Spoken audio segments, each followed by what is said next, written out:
Hello, welcome back to Wrestling Highlights of the Week, presented by My Two Cents Podcast, hosted by G2. I am G2. I am here to bring you your Wrestling Highlights of the Week for Raw, Smackdown, NXT, AEW Dynamite, AEW Rampage, and Impact Wrestling. But before I get into those topics, if you could, please, wherever you are listening to this podcast, whether it be Apple, Google, Spotify, Amazon Music, Audible, wherever you are listening to this podcast, if you could, leave a review and you could subscribe. That would be greatly appreciated, because when you do those things, it allows the algorithms to put this podcast more into people's algorithms, and people will know that this podcast exists, and that would greatly be beneficial to me. So with that, I would thank you. Now, with that all being said, let's get into Monday Night Raw. Raw will open up with an in-ring promo from Edge. Edge will be out here to call out Dominic Mysterio. Edge will recount the times when Ray first got into WWE, and he would play with Dominic in the catering. He would mention how whenever they had a show in Long Beach, he would crash at the Mysterio's household. Edge is basically setting the table for him, saying that he's known the Mysterios for so long and that he's known Dominic since he was a small boy. Edge would say that he doesn't know exactly why Dominic does this, but he has a feeling because he accidentally speared Dominic, and he makes it clear that it was an accident. And Dom is now at the point that he is now a WWE superstar. He's no longer that little kid, and now Edge wants to fight him. So Edge, again, will call out Dominic, but instead of Dominic coming out, Rey Mysterio will come out. Rey will come into the ring and start pleading with Edge not to hurt his son. Edge would say that Dominic is old enough to stand for his actions, so Edge, will call Dominic out.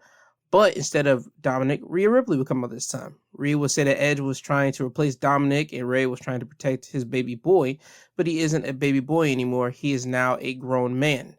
Dominic would then come out, and he's all in black, and he stands next to Rhea Ripley, so Dominic has officially joined the Judgment Day. Rey would tell Dom that there's enough time for him to do the right thing and apologize to Edge. Rhea would say that it's too late for that and tells Edge that he can't stop his Judgment Day. Rhea and Dom will start walking to the ring. Rey will tell Edge that he can do this by himself. He doesn't want to get in between Dominic and Edge. He can do what he got to do. Rey would meet Dominic as he's trying to talk some sense to Dom, but Dom wouldn't look at Rey.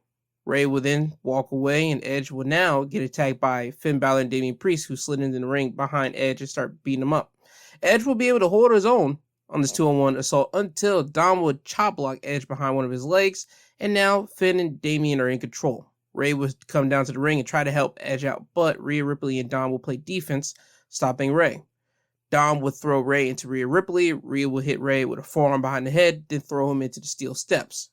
Rhea Ripley would then go underneath the ring and grab a steel chair, hand it to Dominic, and Dominic would hand the steel chair to Finn. Finn will start attacking Edge's leg, then putting the chair on his leg and going up to the top turnbuckle, jumping off, hitting the coup de grace on the leg. So now Edge is in the ring, screaming in pain, holding his leg. Rey would finally get in the ring, and then you see Finn and Damian leave the ring. And later in the night, you will see Rey Mysterio backstage, and he will call out any member of the Judgment Day to have a match with him. Any member except Dominic and Rhea. So basically, it gets down to Finn and Damian Priest, and Damian Priest would accept the match, so we would get Rey versus Damian Priest later in the night. So the first match of the night would be the Fatal 4-Way Tag Team Championship #1 Contenders match. The New Day going against Alpha Academy, going against Los Lotharios, going against the Street Profits. This will end with a no contest when Chad Gable had Montez Ford's ankle in an ankle lock. And as you see Chad putting the squeeze on the ankle lock, and it looks like Montez is trying to hold back from tapping out, you will hear Braun Strowman's music play. Braun Strowman is now back in WWE, and Braun would walk to the ring and absolutely destroy everyone except for the New Day, because the New Day did not get in the ring and attack Braun. They just stayed down on the outside. So the Street Profits, Los Lotharios, and Alpha Academy will get destroyed. Otis will get speared through the barricade, while Angelo Dawkins will get power slammed through the commentary table. And later you would hear from Braun backstage, and Braun basically lets everybody know that he's back and that he is going to Smackdown this Friday and that he is going to destroy anybody that gets in his way. So we'll get more information on Braun on SmackDown when I talk about SmackDown. The next thing that happens after this is Aaliyah and Raquel Rodriguez going against Nikki ASH and Doudrop. Raquel Rodriguez would win the match for her team by pinfall when Raquel would hit the Tejano Bomb on Doudrop for the win. After this, we had Austin Theory coming out for an in-ring promo. Theory would say that even though he didn't cash in his Money in the Bank at Clash of the Castle was still a success. Theory will play into the audience and say that he knows you people would have loved to see me fail my cash in, but that didn't happen. Theory will even say that he didn't get to cash in, but he is glad Roman is still champion. He still has some unfinished business with him, and he hopes to take the championship off of him. Kevin Owens will then come out and start playing with Theory, saying that you got knocked out by Tyson Fury. As a matter of fact, you got KO'd by Fury. So remember, play on words, Kevin Owens, KO, play on words here.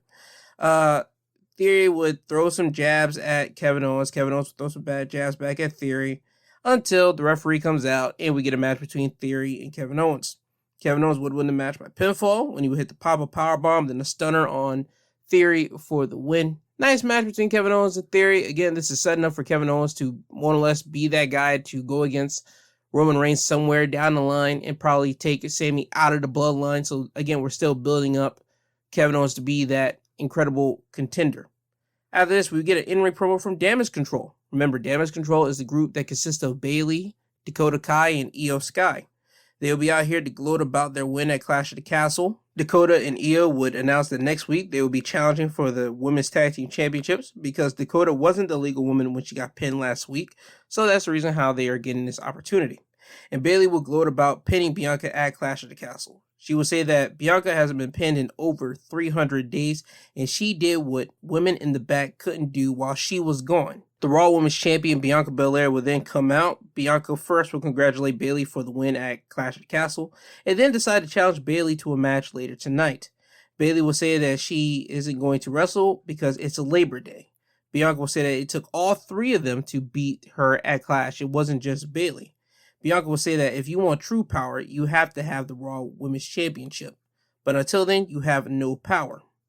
Bayley would say, oh yeah, and then circle Bianca. So now Bianca's in the middle of Damage Control.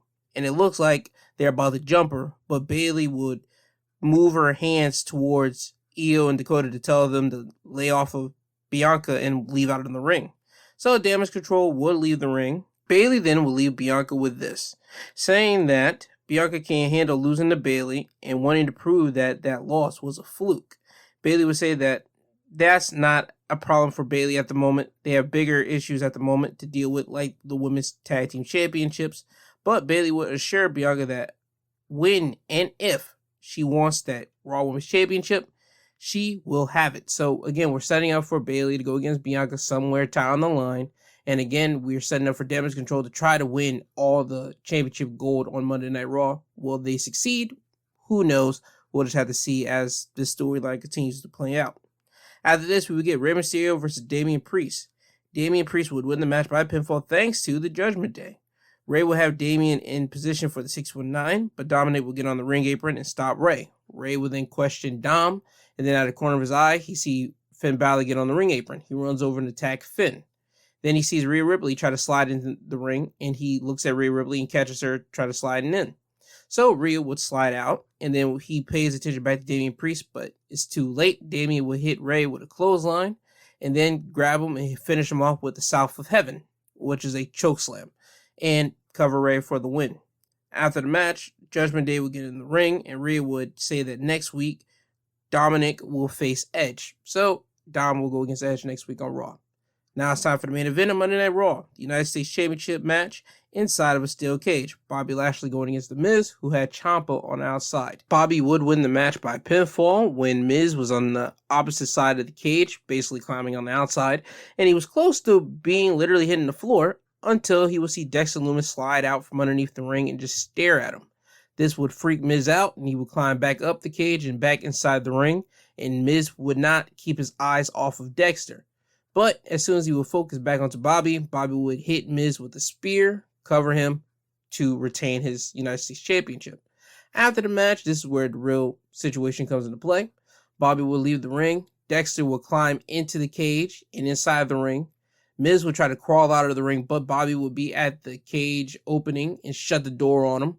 So Miz is now locked inside with Dexter, and Miz tries to swing at Dexter, but Dexter will block it and then lock in the silencer on the Miz, which is basically a head and arm lock maneuver, and Miz would start trying to flail out of it, try to wave his arms and try to do anything he can to get out, but he would eventually pass out in Dexter Lumis's arms, and he would just be there. And that's how Raw ends, with Dexter Lumis and Miz inside the cage. Miz passed out on Dexter Lumis. What does this leave with Miz and Dexter? I have no idea. We have not got no explanation to why Dexter Lumis is attacking the Miz week by week. Hopefully we'll get some explanation, but that's your Raw wrestling highlights of the week. Now off to NXT. NXT will be celebrating their 1-year anniversary next week on Tuesday. So next Wednesday, I will be giving you guys a NXT retrospect. So that will be a bonus episode. What that means is I'll be talking to you and telling you what I find has been good from this 1-year change from the black and gold era to the colorful era. I will tell you what has been good, what has been bad, what we could possibly see in the future from NXT. So with that being said, let me get into the NXT results.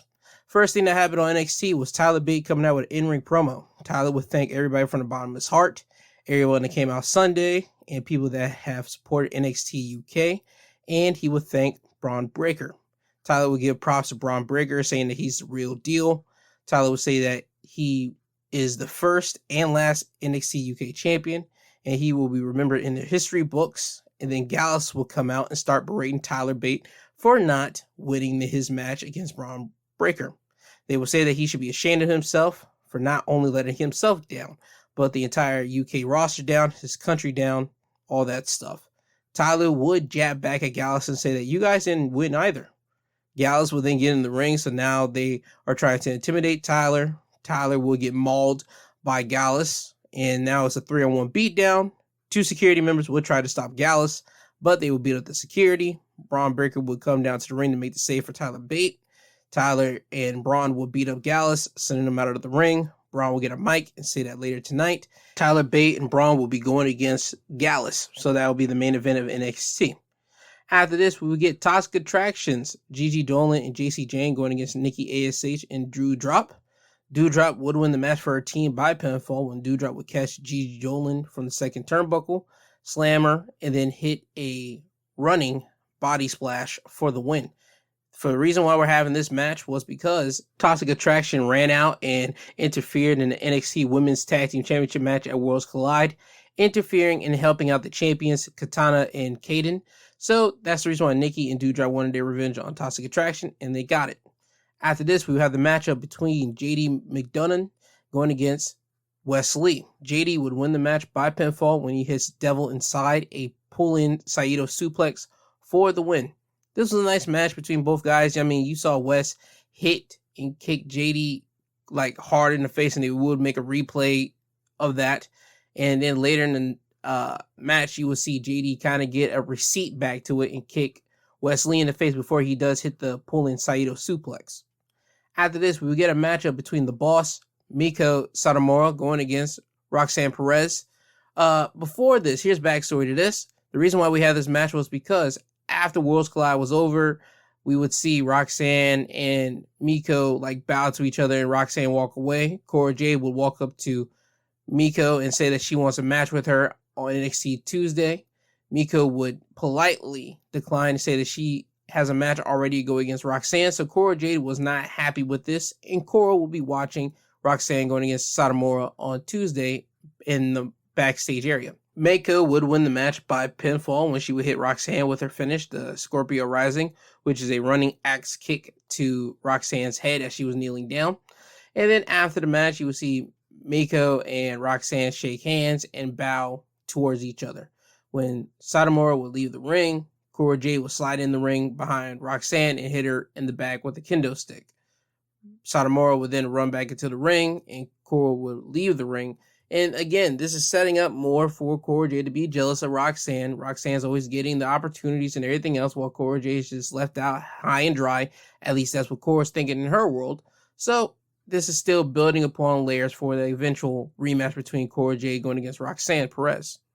After this, we will get Ricochet going against Trick Williams. And Carmelo Hayes was on commentary for this match. Ricochet would win the match by pinfall when he would hit Trick Williams with the recoil, which is basically a code breaker, and then the shooting star press for the win. Straight match between both guys. You knew Ricochet was going to win. Trick Williams is kind of like the guy that's just there to like take a loss towards whoever's basically feuding with Carmelo Hayes. So Trick Williams did what was necessary of him. And then later in the night, Carmelo Hayes would be interviewed backstage, and he was told that he will be facing off against a mystery opponent next week on NXT's 1-year anniversary, and that the mystery opponent will be chosen by the WWE Universe, that the fans could pick it. So if you go online right now, you could pick whoever Carmelo is facing next week on Tuesday for the NXT North American Championship. After this, we would get Nathan Frazier going against Axiom in the best of 3 series. So basically, whoever wins this match has to win another match next week or whenever they do schedule this. Axiom would win the match by pinfall when he would hit a leaping savate kick for the win. This was an extremely fast-paced match. I mean, these guys went back and forth. I mean, just high-flying maneuver after high-flying maneuver. And also, in this match, we got to see Nathan Frazier become a little bit more aggressive than he usually is whenever he started putting the boost to Axiom's knees. And at one point, he had him in some type of submission, and he transformed it into a leg lock submission. And then he starts reaching back on it and adding so much pressure that you really are concerned for Axiom at one point, because he pulls back on it. And I'm like, okay, that has to extremely hurt. And Axiom will get to the bottom rope and hold on to the rope, and that will make Nathan Frazier let go of the maneuver.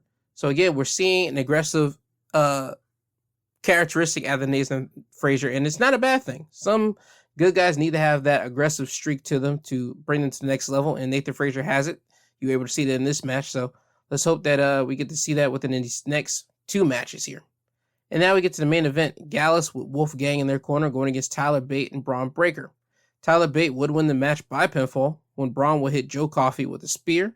Then Tyler would hit Mark Coffey with a rebound lariat, and then the Tyler Driver 97 for the win. After the match, you would get Braun and Tyler Bate hugging each other. JD McDonough would get in the ring and attack Tyler from behind. This would send Braun Breaker out of the ring. JD would then hit the Devil Inside on Tyler Bate. And then Braun would enter the ring, and then you would see JD leave the ring into the crowd. And again, this is continuing on with JD's situation with Braun Breaker. They were not just going to have one match and call it a day. No.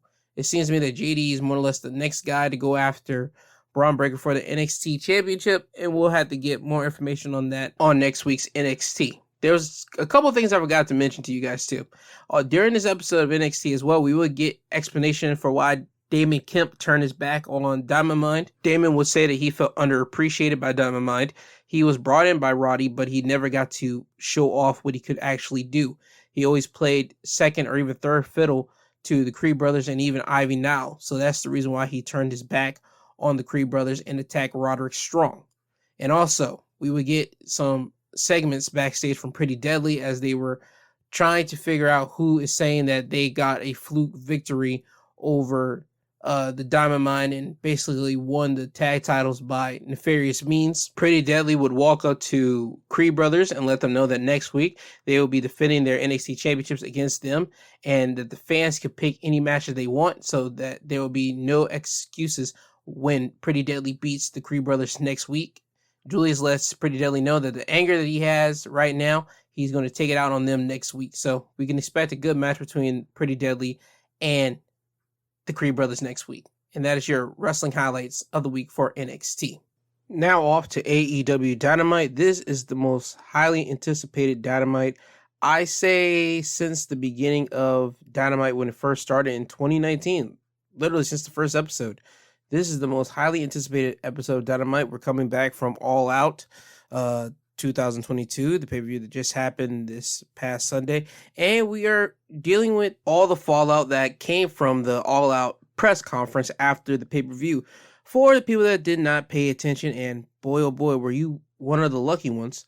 After the pay-per-view was over, they had a press conference, and CM Punk went in there and he just started letting out a clip on everybody. I mean, when I say a clip, I mean he was shooting shots at everyone. He was shooting shots at Colt Cabana. He was shooting shots at Hangman Page. He was shooting shots at the EVPs, the Young Bucks. I'm not sure he meant Kenny Omega, but he meant the Young Bucks. And the whole point of Punk's whole anger in sending those shots at the press conference was literally because for months, it has been reported that CM Punk was the reason why Colt Cabana got moved from the AEW roster over to the Ring of Honor roster. And Colt Cabana has not been on AEW television. CM Punk got on the press conference and he straight up said, listen, I don't care where that man sleeps. I don't care where that man lays his head. I don't care where he works. I haven't been friends with this man since 2014. And I haven't had no decision, no desire to want to deal with him, talk with him, anything. I don't care where he is. I had no, and I mean no, reason for him to be fired. I have no reason for him to be moved to Ring of Honor. I have no dealing with any of that. I had no say in anything. I do not care where he is. So Punk was making that literally known to everybody. He does not care where Colt Cabana is. He had no decision making of that. That was all Tony Khan. Tony Khan had to step in and try to say, listen, that was all on me. Punk had nothing to do with that. Punk cut off Tony Khan and told Tony that, listen, it shouldn't even be you to even have to say these things. It should be up to the EVPs. And this is whenever Punk starts shooting at the EVPs, because it was from Punk's mouth. Punk was saying that the EVPs, the Young Bucks, were spreading rumors to the dirt sheet writers, the journalists, the wrestling journalists, that he has something to do with Colt trying to get fired from AEW or him being moved. And Punk just started letting out on everybody. So once Punk got done with his press conference, his time on the press conference, he went back to his locker room. And these are whenever reports start coming out that the Elite, this would be the Bucks and Kenny Omega, would go to Punk's locker room, and Punk somehow would be in there, and they are reports saying that Ace Steel and his wife was there. Ace Steel was watching over CM Punk's dog. Long story short, CM Punk, Ace Steel, the Young Bucks, Kenny Omega end up getting into a fight backstage. And fast forward to Dynamite, these are the people that would get suspended from the melee.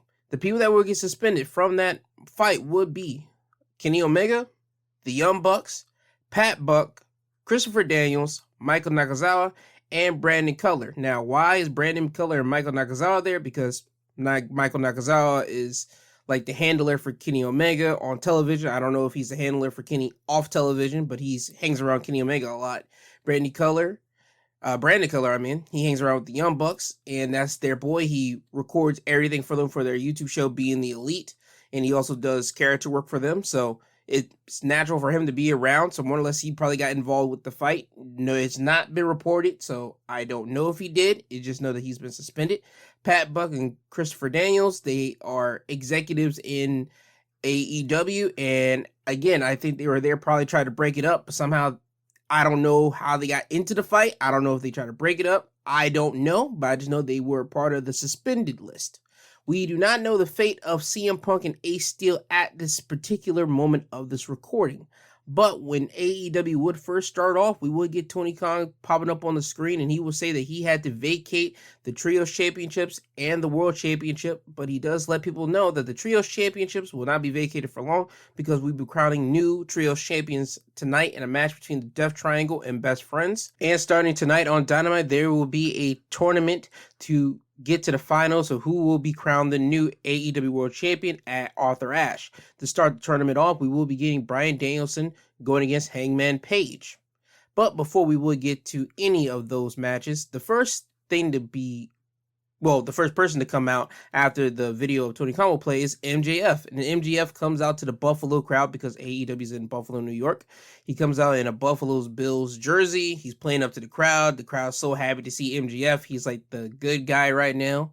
And the fans are eating up MJF. They're calling him.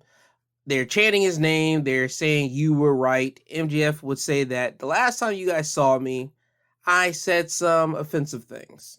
And MJF would say that, I was just kidding. Everything I said, I was just kidding. I love this place. I'm never going anywhere. And he will lead an AEW chant. MJF would then apologize to the crowd for the words that he said to them whenever they last saw him. And then MJF will go to talk about the giant gray elephant in the room, the AEW World Championship being vacated. MJF would say that he isn't going to be in the tournament because he has a championship opportunity anytime he wants, since he won the casino ladder match. And MJF will say that you might think that we're in dark times now, but we are going to get out of it with his leadership. Now, the fans are eating up MJF again, chanting MJF's name. Jon Moxley's music would hit. he would come to the ring, and Moxley could see through MJF's hole full of crap here, and he would straight up just tell MJF that he's full of crap. MJF would quickly snap out of this whole good guy facade. He would throw down that whole Buffalo Bills jersey, and he'd go back to MJF, the dickhead that we all know. MJF would say that he sees the World Championship as his bargaining chip that can start the war of 2024, the exact year that MJF's AEW contract expires, and he's trying to get a bidding war between WWE and AEW. He said that he could take the championship to a real wrestling company and work for a boss that he actually respects. Mox would then slap the mic out of MJF's hands and tell him that he isn't in the mood and MJF needs to leave the ring before he does something. MJF wouldn't take too kindly to this, so then you start seeing MJF start unbuttoning his shirt. Moxley sees this, he starts taking off his jacket, and it looks like both men are about to get ready to fight each other. But MJF, being who he is, he would get out of the ring and start walking up the ramp, so he backs out. Moxley would then go into this inspirational speech about being the world champion, about how being world champion is about being what the people, not just in the back, but also in the people watching at home, can believe in and be a hero, and that he plans on being that guy when he wins the AEW tournament to become the AEW World Champion once again. Now, the people involved in this tournament would be Bryan Danielson going against Hangman Page, and the winner of that match will be going against Chris Jericho next week on Dynamite, while on Rampage we will begin Sammy Guevara going against Darby Allin, and the winner of that match will be going against Jon Moxley next week on Dynamite. So, with that being said, let's get on to the matches that happened at AEW Dynamite. The first match of the night will be for the AEW Trios Championships. It's Death Triangle, which is Pac, who is the Mid-Atlantic Champion, Pentagon, and Phoenix going against the Best Friends, who are Trent Beretta, Orange Cassidy, and Chuck Taylor. Death Triangle would win the match by pinfall when the Lucha Brothers would hit their tag team finish, Fear Factor, on Chuck Taylor, and then Pac would hit the Black Arrow on Chuck, then cover him for the win. So, Death Triangle are your new AEW Trio champions, and Pac is the first ever double champion in AEW, being 1/3 of the Trio champion and also holding the All-Atlantic championship. I said Mid-Atlantic earlier, but it's the All-Atlantic. After this, we would get Penelope Ford with Kip Sabian in her corner going against Toni Storm. Toni Storm would win the match by pinfall when Toni would hit a leaping DDT on Penelope for the win. After this, we will get the Acclaim coming down, and we are expecting Max Caster to rap. And before Max could even do his rap, Swerve Strickland would come out and stop all of that. Swerve would get heavily booed by the fans. The fans couldn't wait to boo Swerve because he ruined their opportunity to hear what Max had to say, because Max is more than likely going to say something about the brawl at All Out. Swerve would say that you guys wanted to listen to another corny rap from this guy. Swerve would say that he has a joke to tell them, and it's the Acclaim being tag champions. So Swerve will laugh at this. Billy Gunn would interrupt Swerve and say that this isn't Swerve's house anymore. It's Daddy Ass house now. So then Anthony Bowens would get the mic from Billy Gunn, and he would tell Swerve that at Arthur Ashe Stadium, the Acclaim, the uncrowned champions, will win gold at Arthur Ashe. So it was announced that the Acclaim will be getting a rematch against Swerve in Our Glory at Arthur Ashe. It was kind of hinted at this at the press conference as well, when Swerve in Our Glory were up there and they were asked about a potential rematch between the Acclaim at Arthur Ashe, and Tony said that he could see that happening in the future. So it was announced that that will happen. After this, we will get a TNT Championship matchup. Wardlow going against Tony Nese, who had Mark Sterling in his corner. Wardlow would win the match by pinfall when he would hit Tony Nese with 3 power bombs for the win. After the match, he will look to hit another power bomb on Tony Nese, but Mark Sterling will get on the ring apron and stop Wardlow. Wardlow would grab Mark and bring him into the ring. Wardlow would go to powerbomb Mark Sterling, but Josh Woods will pull Mark out of the ring. So now you have Wardlow in the ring by himself. He gets a mic, and he says that he hears what everybody online has been saying about his TNT Championship run, and he feels that everybody has forgot exactly who Wardlow is. So he's going to remind everyone that this is Wardlow's world. So we are in the stages of rebuilding Wardlow from being a guy that happened to hold just a championship that we thought was going to just be dominating everything to nothing for his original run so far. Now we're in the rebuilding stage to now him actually being this guy that's going to just tear through everybody. We're going to get some beastly matches out of him, but he's going to just basically tear everybody up. Now it's time for the World Championship Tournament match. We would get Bryan Danielson going against Hangman Page. This is the third time they would be battling each other. Bryan would win the match by pinfall when Hangman will go for the buckshot lariat, but Bryan would grab Hangman's arm and get him in the O'Connor roll for the win. So Bryan Danielson will be facing Chris Jericho next week on Dynamite. This was a good match between both of these guys.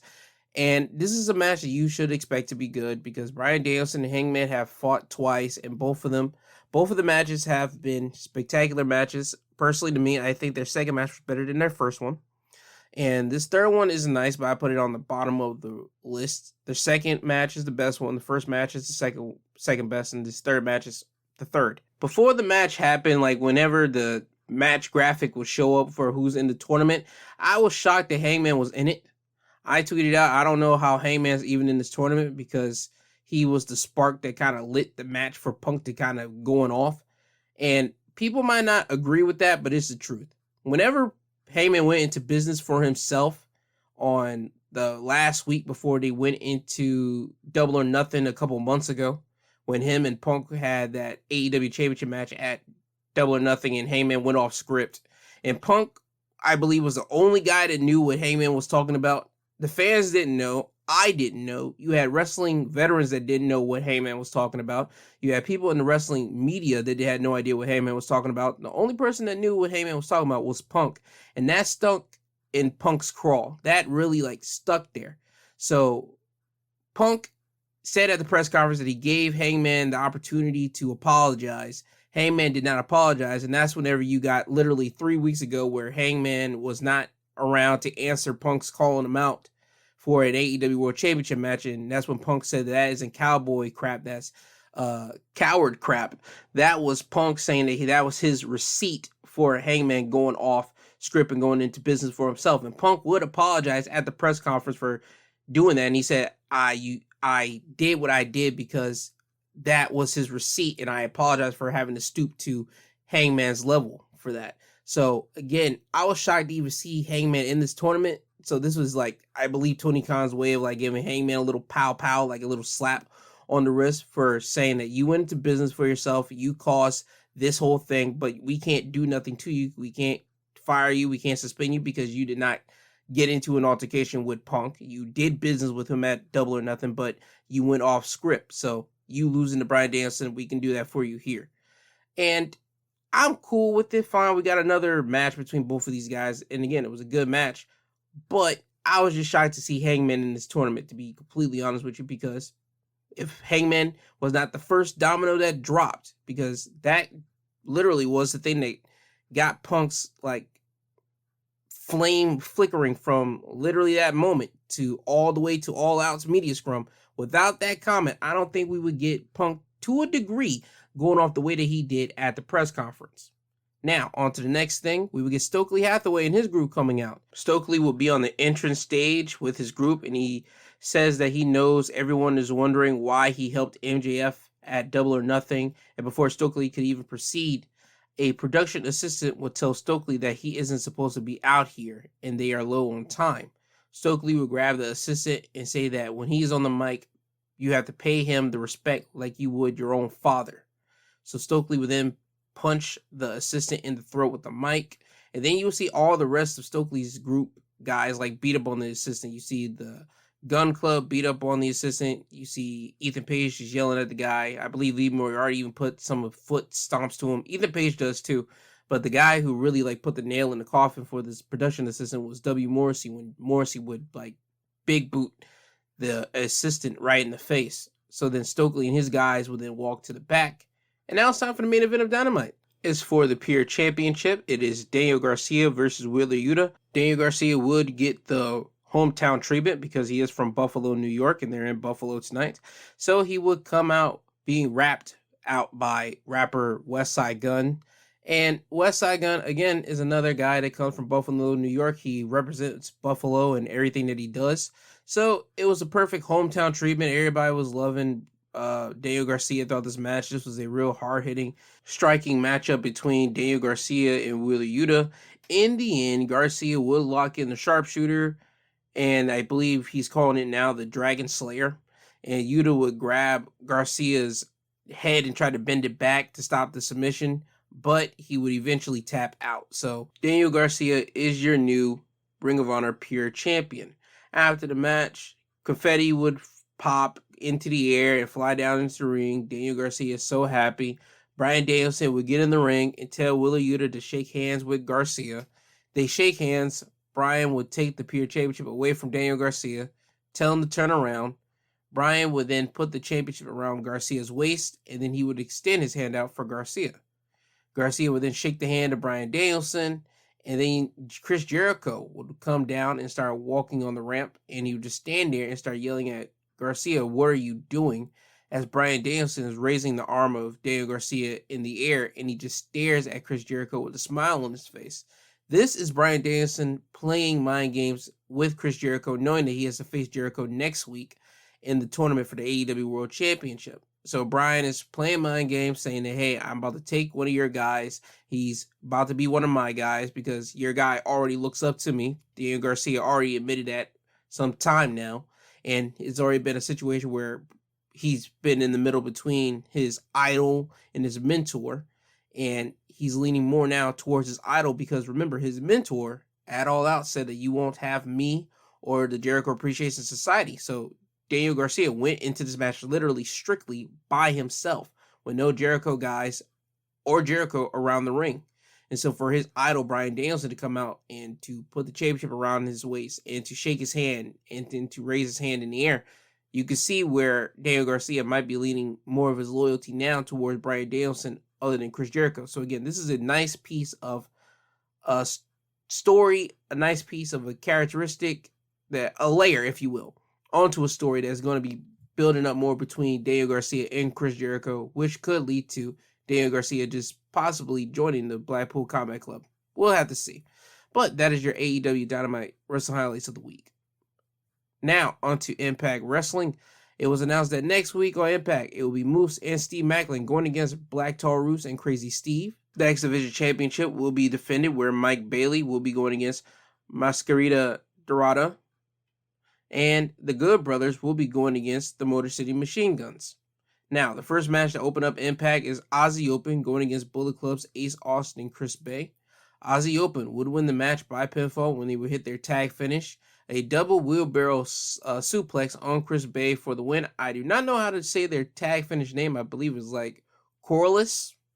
But nevertheless, this is a nice tag matchup. Again, Ace Austin and Chris Bay, they're starting to team up more. They still got to get their tag team chemistry working together more fluently, because they were going against a tag team that has been teaming for the last, 6 years? They said that Aussie Open have been teaming and been together around since 2016. So yes, 6 years now.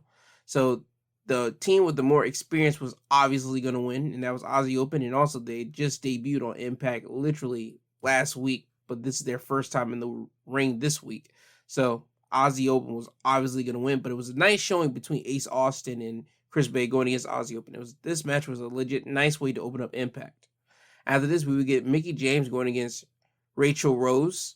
Mickie would win the match by pinfall when she would hit the Mick DDT for the win. We're still continuing the redemption story for Mickie James. Remember last week, Mickie James came out here and she announced that she is going to try to fight back for the Knockouts Championship.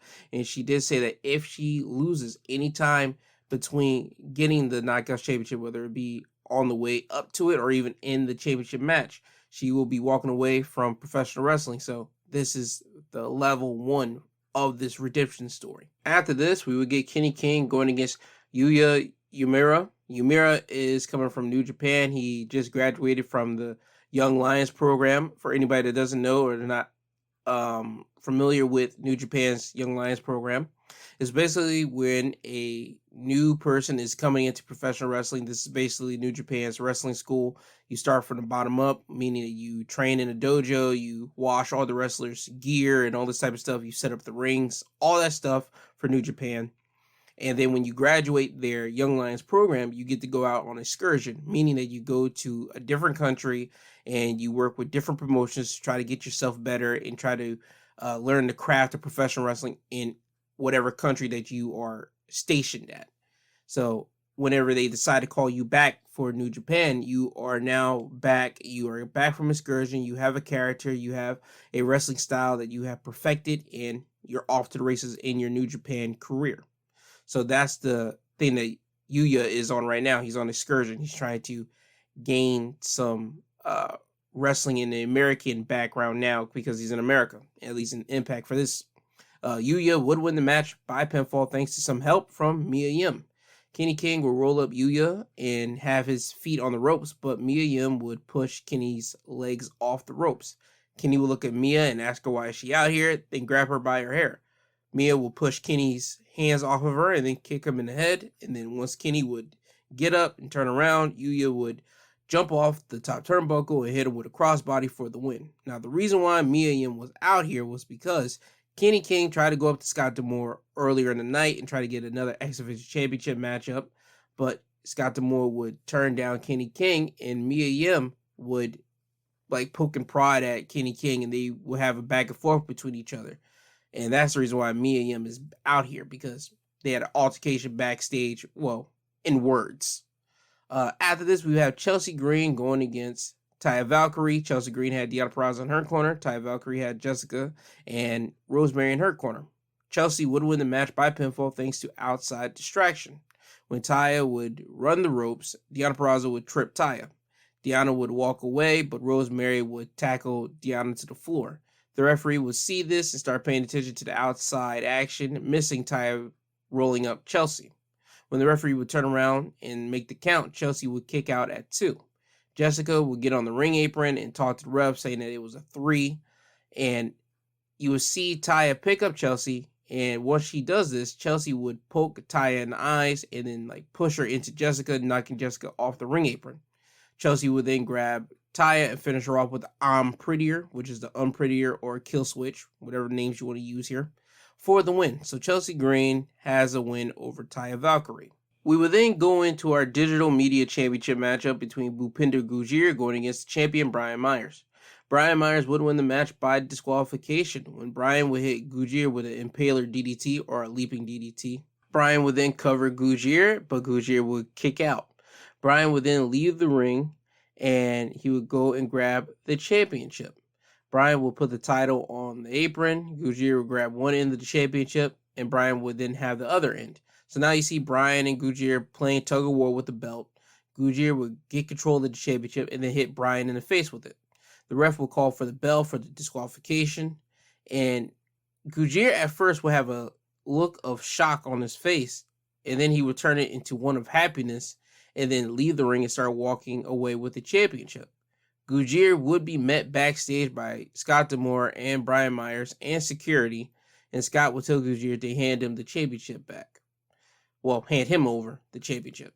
So Gujjar would hand Scott D'Amore the championship. Brian thinks that Scott's going to hand him the championship back, but Scott has other plans. Scott says that he's made the decision to have a ladder match for the championship in 2 weeks between both Brian Myers and Gujjar. So right now, the Digital Media Championship is vacated until they have a ladder match in 2 weeks between both of these men to crown who is the Digital Media Champion. After this, we go into our main event of Impact, Heath versus Eddie Edwards. Eddie Edwards would win the match by pinfall thanks to help from Mike Bennett. When Heath was able to hit the wake-up call on Eddie Edwards and he's about to cover him for the win, Mike Bennett would run into the ring and Bennett would swing at Heath and Heath would duck it and then hit Mike with the wake-up call. Heath would then go to grab Eddie Edwards, but Eddie would then low blow Heath. The referee doesn't see this because he's getting Mike Bennett out of the ring. Eddie would then finish Heath off with a Boston Knee Party for the win. After the match, Eddie would get on the mic and call out Josh Alexander to get his answer on if he is going to side with Honor No More or is he going to still play on the side with Impact Wrestling. Josh Alexander will come out and he will say that he is going to stand on the side that is the opposite of Eddie Edwards. Josh would then say that we don't have to wait for Bound for Glory to do this. So Mike Bennett would get in the ring and Josh would kick him. Eddie Edwards would try to swing at Josh, but Josh would duck it, grab Eddie, and start hitting him with multiple German suplexes before Kenny King gets in the ring and tries to break it up. And then you get Heath get in the ring and start beating up on Kenny King. And then you get Matt Taven coming into the ring. You get Rich Swann coming into the ring.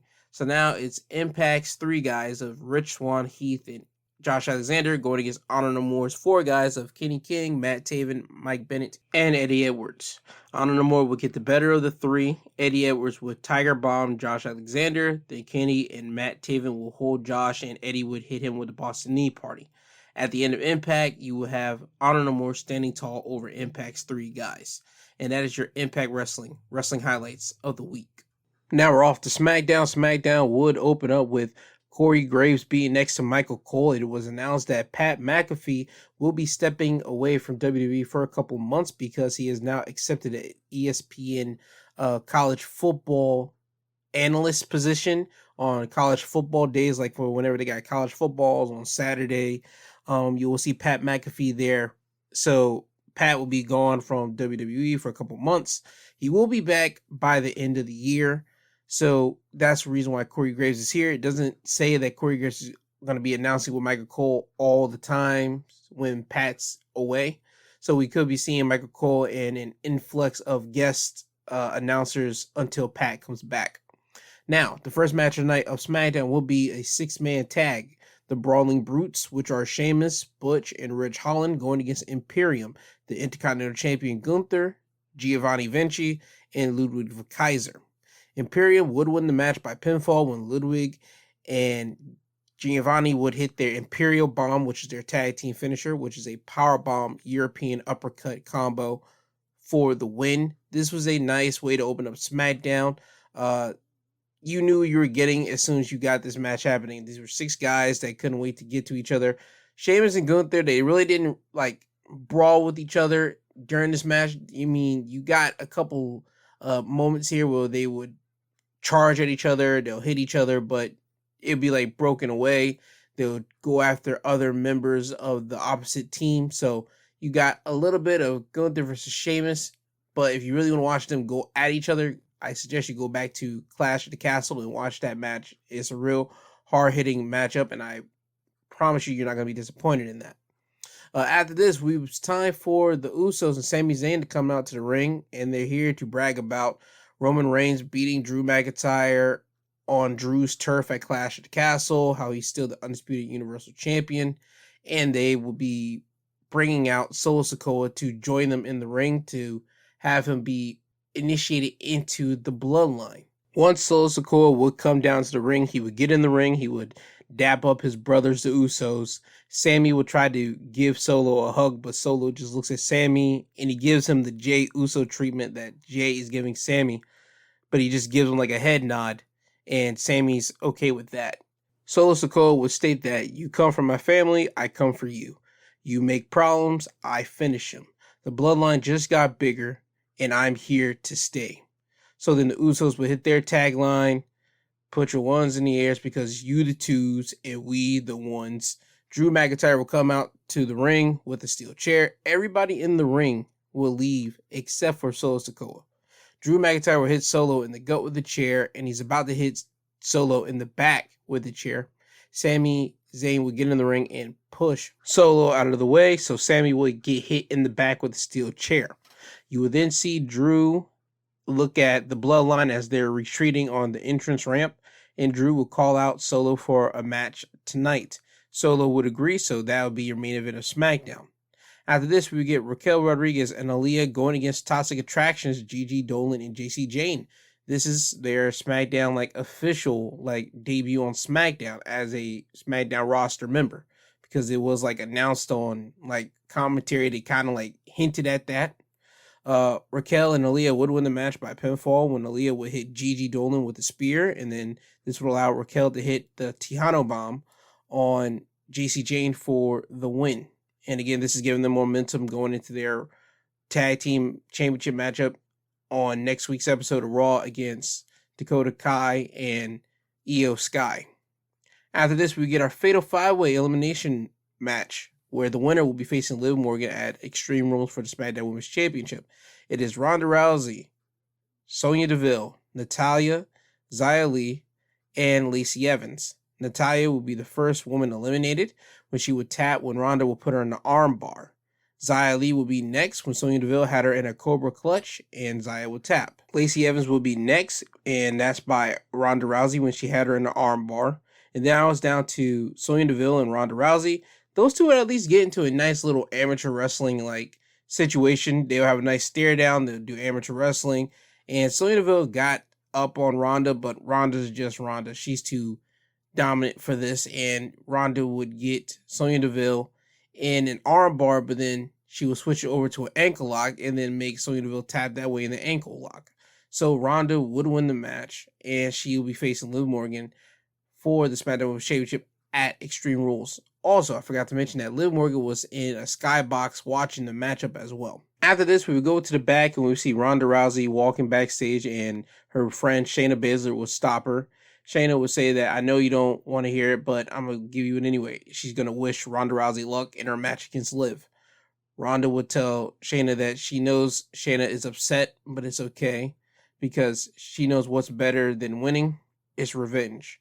Ronda would tell Shayna to let her know when she is ready to break some bones and take over the show.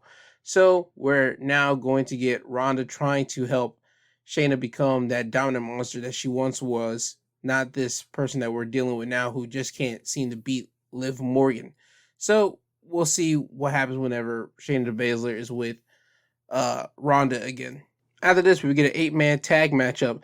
Maximum Male Models Marseille and Mansois teaming up with Los Lotharios, going against Hit Row's Top Dollar and Ashanti the Adonis, and Street Profits.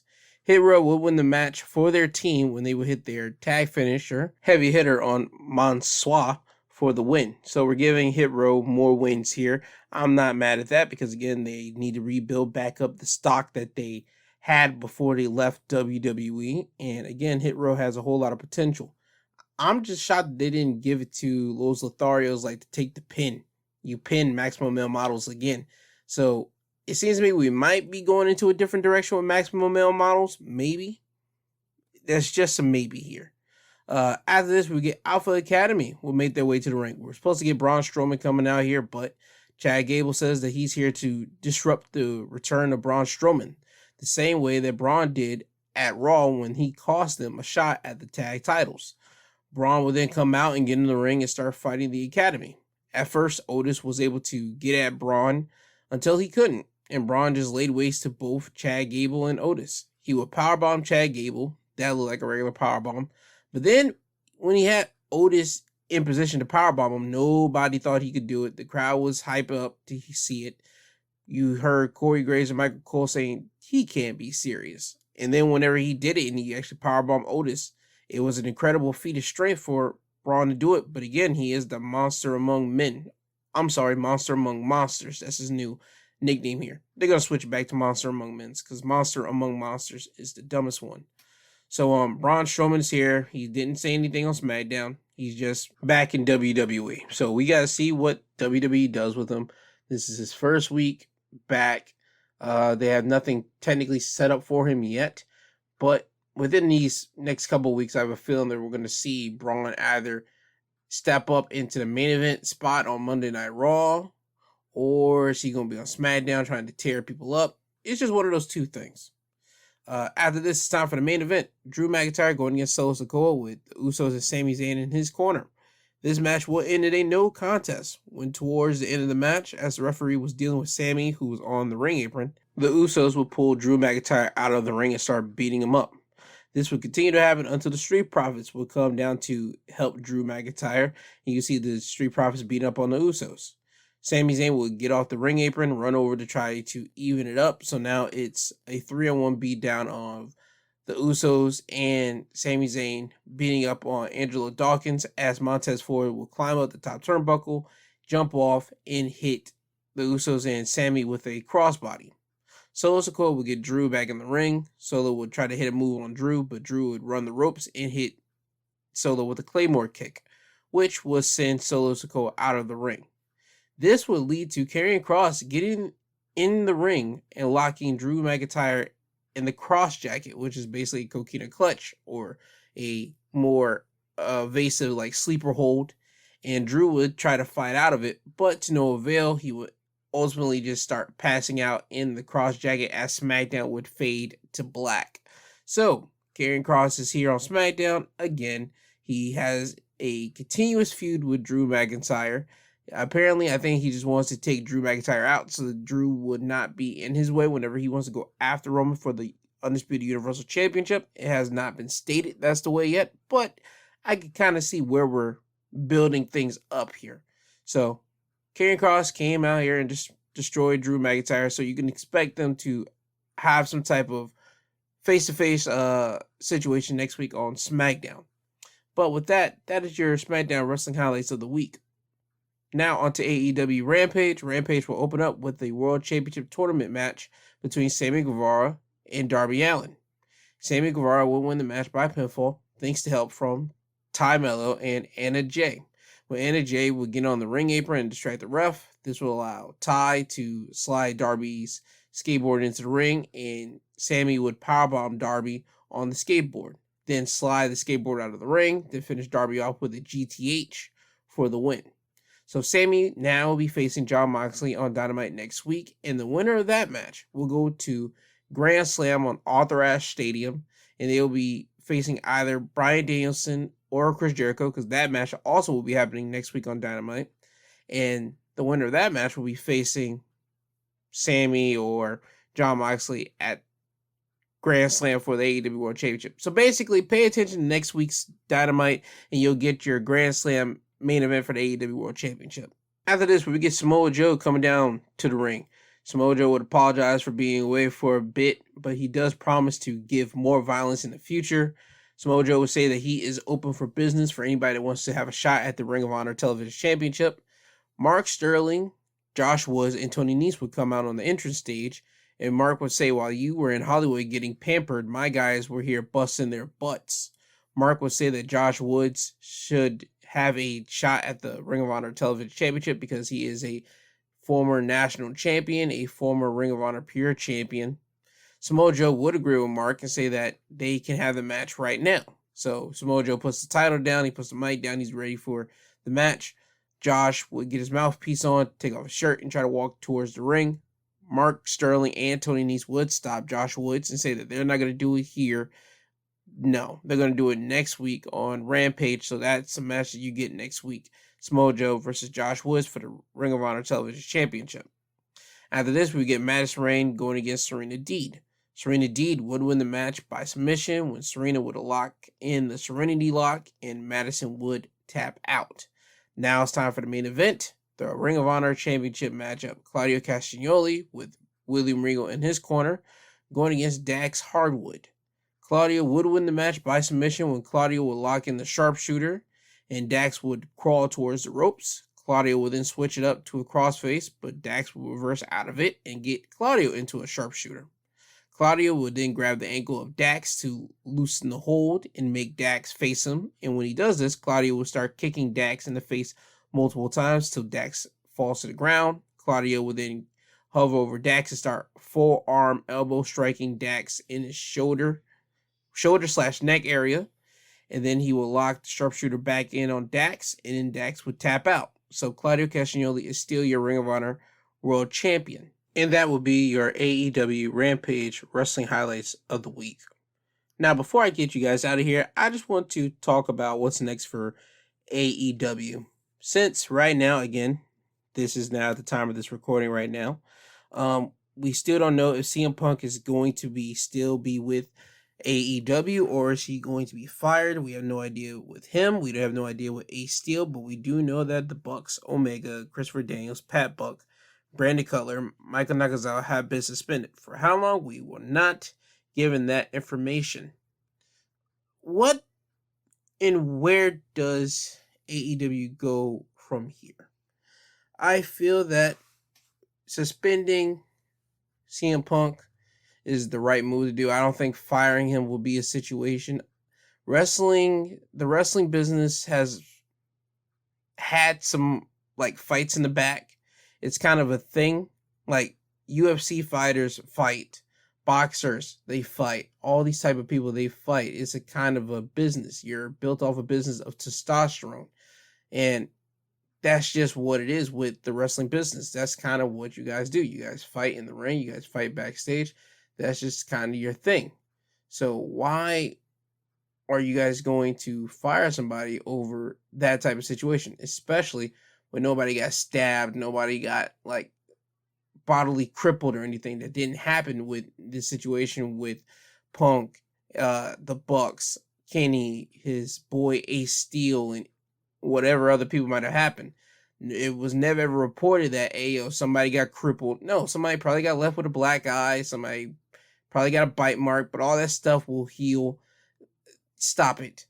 You guys are grown men. Do I think that a fight should have happened backstage? No. I think tempers got the better of every adult back there. I'm not going to say children because you guys have mortgages. You guys have homes. Some of you guys have children. So we're not going to do that. You guys are all grown men. You guys had fight backstage. Whoop-de-whoop.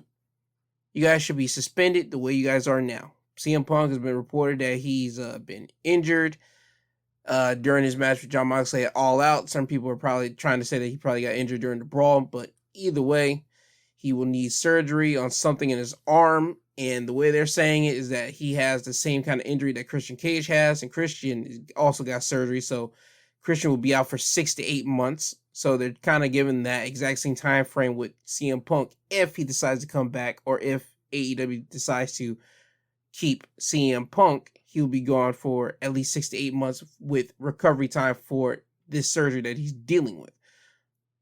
Here's my thing. I think AEW needs to take a pause, not pause in like business, but keep going in business. But like, I'm glad they had like a pause to just stop what they're doing, because the way that they were going right now, none of these championships really make a dime worth of anything. Like the AEW World Championship, yes, you're always going to find something to do with that. You're always going to make it like a centerpiece because that's the World Championship. But when you think about it, the TNT title, it was doing absolutely nothing. Wardlow was having it around his waist, but he was really doing nothing with it. Now with this fight happening and Wardlow saying, hey, I heard what you guys said. I heard you guys on the internet. You guys must have forgot who I am. It's time for me to show you guys exactly who Wardlow is and why this is Wardlow's world. So we're pushing Wardlow back up. We're rebuilding Wardlow, and while we're rebuilding Wardlow, we are rebuilding the TNT Championship.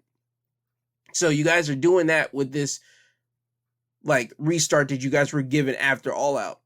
You guys are kind of given a restart after the AEW World Tag Team titles were going absolutely nowhere. And there's no part of Swerve and Keith because they will defend them on Rampage and they'll like have a couple matches here and there. But like, let's be honest. The last time the AEW Tag Team Championships were of any worth, any relevancy was literally whenever the Bucks were holding it during their reign as the Elite with himself, with the Bucks, Kenny Omega, and the Good Brothers last year in 2021, because they were a part of a bigger storyline of Hangman and Kenny, their story. But the World Tag Team titles were always doing something. The Bucks were always doing something with the tag team titles. But ever since the Bucks lost the tag team titles to the Lucha Brothers, I'll say that the AEW World Tag Team titles meant nothing. They haven't meant as much as they used to mean. So now again, with this fresh restart after All Out, and the people love the Acclaim, we're going to get the Acclaim going against Swerve in Our Glory at Arthur Ashe, and you guys get to have a legitimate refresher and rebuild up your tag team division to make that tag team championships mean something. So you guys have a restart on that one. The AEW Women's Championship. Again, Thunder Rosa's out. Toni Storm's the interim champion here. You guys can do something with Toni Storm and make her become prevalent. You guys are already doing that with this upcoming week on Dynamite. You guys have her in a tag match of Toni and Hikaru Shida going against Serena Deeb and Britt Baker. In that, you can have Toni start having like little moments with Serena Deeb and Britt Baker, and even with Hikaru Shida, her own tag team partner. Have Britt Baker being not Britt Baker, but Toni Storm being a little bit paranoid because this is her first time holding a world championship in American soil. So, again, we can start adding layers to the AEW Women's Championship and make that, again, significant. Because when Thunder Rosa was holding the Women's Championship, no disrespect to Thunder, it just wasn't doing much. And we all wanted Thunder to hold the belt. We wanted Thunder to get television time, but it just seems that Thunder Rosa just could never get that much television time. So again, with a fresh restart and with people having their eyeballs locked onto AEW because AEW is the company that people assume has chaos in it, and whether people want to admit it or not, people like to see chaos happening, the drama. You guys have eyes on your product. You guys can start restarting things and fixing things that people noticed, but that people were just went along with the ride. Now that you guys got new eyeballs that probably were turned off from the product, now that they're back looking at the product, you guys can restart things and make your division better than what it once were. So you can rebuild back up the AEW Women's Championship. The Mid-Atlantic Championship, that's Pac's championship. He's flying around all around with that one. The Trios Championships, we can just have trios start having matches, and we can start saying, hey, yo, this is for this thing. If you win this, you get to face Death Triangle, or next week, if you beat so team, you get Death Triangle. We can make the Trios Championship literally a championship that's defended on television. Because again, everybody's like seeing the high-flying action of the Pentagon, the Phoenix, and even Pac. That's good. Pac having 2 championships. It can set up a little thing with somebody in the trios, the opposition trios that's going against the Death Triangle. One person can challenge Pac for the Mid-Atlantic Championship because he pins Pac and say that, well, I pinned you. I get a shot at the Mid-Atlantic Championship, and also my guys, we want the Trios Championship. Like I said, you add levels and layers to what you guys are doing right now. Again, you can make these championships worth something. Jade is the only championship that I'm having a problem with because the TBS championship right now, Jade is literally 37-0 right now. And she's beaten, to my knowledge, about everybody on the AEW Women's roster right now. I believe so. So you guys can try to bring in new women, like women that's on the independent, and give Jade a good fight and all that type of stuff. Jade wins until you find somebody for Jade to beat. But the TBS title, you can just figure something out with that one. Again, you can restart that, figure it out. Jade's unstoppable. But you guys got to figure out, okay, who can we figure out to beat Jade for the championship? Again, you guys have a nice restart button at your position right now as AEW, as a company. You guys have a nice restart situation. Take it. Take this opportunity that was basically handed to you and just run the ball.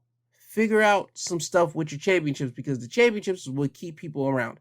Who do you want as your world champion, the tag team champion, TNT champion, all these other belts? Figure it out.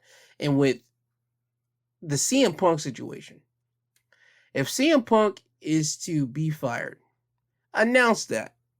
Probably want to announce it a little bit later after the Arthur Ashe situation, so you guys can regain and keep more audience members locked eyes onto your product. But if CM Punk is going to be staying with your company, you can be dead set quiet all the way through and through until Punk is healthy again. And even then, he can still be quiet. You can do the whole MGF situation. Nobody mentioned Punk's name, or people can mention Punk's name. You can go either route you want to go with it. I would say don't. Have people make references the way that MGF did whenever he confronted Moxley this week on Dynamite, when he told Moxley that you went to sleep at the pay-per-view, and he made the go to sleep hand reference. Have Punk go away. Punk's using this time for the suspension or whatever to recovery time to recover from the surgery that he just had or he's going to get, and have him just build himself back up. He's an older man. He can't do but so much things in the ring, as we obviously can see now. So have him be a guiding phone call to the FTR. Have him be that phone call. FTR will get phone calls from sporadically from time to time. Again, it's something that you can just add levels to. People will try to figure out, okay, who is calling up FTR? And then you can just constantly build that upon that. Because FTR has been making tweets from time to time saying that they would like to have tag team matches. They miss tag team wrestling. So FTR could easily get a type of match on Dynamite, build it into whatever they want to do. But the main thing is FTR is getting phone calls. Who are they getting phone calls from? And you can build it up for, okay, people think it might be CM Punk. Let them think it's Punk. Let them think it's somebody else. Give them a red herring. Do something else that make people think, okay, it's not Punk, it's this guy. It's easy to do. It's all about what you want to do with it. But long story less long here. Have Punk be away and then have him come back as the villain. That's basically what I'm trying to get here. Have Punk come back as the villain, because right now the AEW fan base, about a good, I'd say 70% view CM Punk as the bad guy because of what happened to Kenny and the Bucks. The Bucks and Kenny are the elite. They are the guys that are hometown darlings to the AEW fans, like the diehard, tribal, fans of AEW. And guess what? Have Punk be legitimately Satan. Have him work with MJF. And people are going to say, oh my God. Yes, have Punk and MJF work together. And people might say, how does that work? How does that going to make sense? You can make it make sense. Punk is MJF's hero. That's the reason why MJF has such an obsession with CM Punk. Why do you think somebody likes to constantly battle somebody over and over again? Because they have an obsession.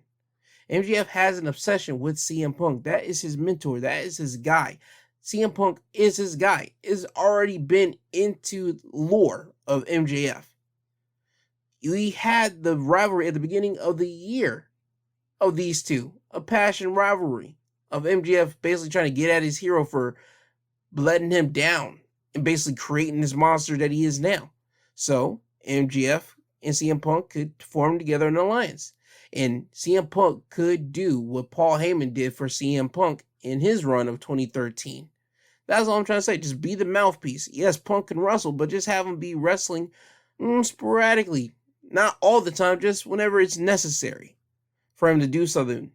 That's what I'm saying. Just have him be literally the devil and MJF be the spawn of the devil. Because that's what it is. Then you can tie it back into FTR and Punk siding back with MJF and kind of rebuilding back the pinnacle in Punk's eyes and fashion of how it should be. With a veteran that actually could bring you guys to the promised land. Not an old-timey vet that was back in his day. But no, a vet that was able to cash in the 2010s and was able to cash in the 2020s. Punk knows what it takes to get to the top. Ta-da! So, the pinnacle with Punk, MJF, FTR. You could bring in Wardlow back in here with that, but I don't think Wardlow's going to do it. You could bring in another big powerhouse person. Who at this time? I don't know. You could snap up Morrissey away from Stokely if you do that one. But I don't know if you want to do that. You could just bring in another person. Probably a Jake something. Because Jake something isn't doing nothing. And he's an incredible athlete. An incredible wrestler. So that'll probably be my best gig. Get Jake something. FTR. MJF. CM Punk. Period. Right there. That'll be the new fresh pinnacle right there for you. All in the waking image of CM Punk. Because he can guide all of them to being legitimately the best in AEW, and then you can have MJF's, CM Punk's new vision of the best going against the elite, because that's bound to happen if Punk still stays with the company. So again, AEW, you guys are in a good shape right now. Yes, it looks dark right now because also I forgot to mention, ladies and gentlemen, Malachi Black, he did get his release. Well, it's been reported he got his release from AEW, and people are saying that there's some type of condition that Malachi can't wrestle for a specific wrestling company for the next 6 months. I don't know that yet. I just know that it's been reported that Malachi has been released from AEW, so Malachi is no longer with AEW Wrestling. So, AEW is in a dark spot, but you guys are not down and out. No, you guys are hitting bumps in the road. WWE hit bumps in the road. TNA has hit bumps in the road. Ring of Honor hit bumps in the road. New Japan hit bumps in the road. It comes with the wrestling business. But AEW, you guys are hitting bumps in the road. You guys are still fresh. People are still tuning in. People might say, I'm not going to tune in no more because blah, blah. They're lying. They are lying out their butt. They're going to tune in because they want to see what's going to happen. And you guys are the alternative to WWE. So, AEW, Tony Khan, the backstage personnels, the men and women, you guys are all in good hands. Please just figure out a way to keep your mouth shut. Stop running your mouth towards each other. If you guys have a problem with somebody, talk to them. And I don't mean whenever you're upset. Talk to the person that you're upset about, that you're upset with whenever you're calm. And say, hey, yo, I didn't like what you said out there. Or, hey, yo, you kind of snugged me out there. You got to relax on hitting me hard. You got to pull back on some of those. That's all wrestling is, just communication. You guys got to pick the right spot to communicate and when to communicate. Not when somebody's just coming off of a press conference, coming off the table, being pissed off, shooting flames and shooting a clip. And then, okay, I'm going to meet him at his locker room now. Probably not the best idea. Take a breather. I'll see him at the next Dynamite taping. I'll talk to him there. Or, hey, I'll wait, give it up 2 weeks, and then I'll talk to him then. And he or she might say, why did you wait so long? Because I'm waiting for you to calm yourself down. And at that time, I was pissed too. So I'm not going to lead to something else big. So again, with that, keep your business backstage, 1. 2, don't spread your rumors or whatever the crap is to the dirt sheet writers, the wrestling journalists that's going to ultimately flip it to make clicks for them and basically cause a whole lot much more drama to your locker room. And 3, for the love of God, if you have a problem with a wrestler, just talk. You guys are all human beings at the end of the day. When you take off your freaking outfits and you put on regular shirt and pants or a suit, you guys are regular people at the end of the day. Okay? Don't get too wrapped up in wrestling. There's life out of wrestling. You guys have to see other people. You guys have to see each other before you guys get in the ring. Before you guys be turned into the character that you guys are in the ring, okay? You guys are people. You guys got to figure that stuff out amongst yourself. Don't let the people that are not backstage know what's going on. So, with that being said, AEW, Tony Khan, I wish you guys luck in everything you guys are going to be doing, because I will be watching, and I hope you guys figure out a way to get through past all this. You guys can. It's all about how you do it. So, with that all being said, ladies and gentlemen, that has been your wrestling highlights of the week. I have been G2. I want you guys to have a lovely Saturday. I have a Sunday episode that's coming out tomorrow. I will love it if you guys could check it out. If not, I understand it. With that being said, have a great Saturday. Don't be a dick. Be lovely to other people. Everybody's a human being. And if you feel you don't know who to talk to, you have suicidal tendencies, I always have the suicide hotline in the description. So with that all being said, I love you. I thank you. And Kanye, can you please take these people home? I'm tired, you tired, Jesus wept.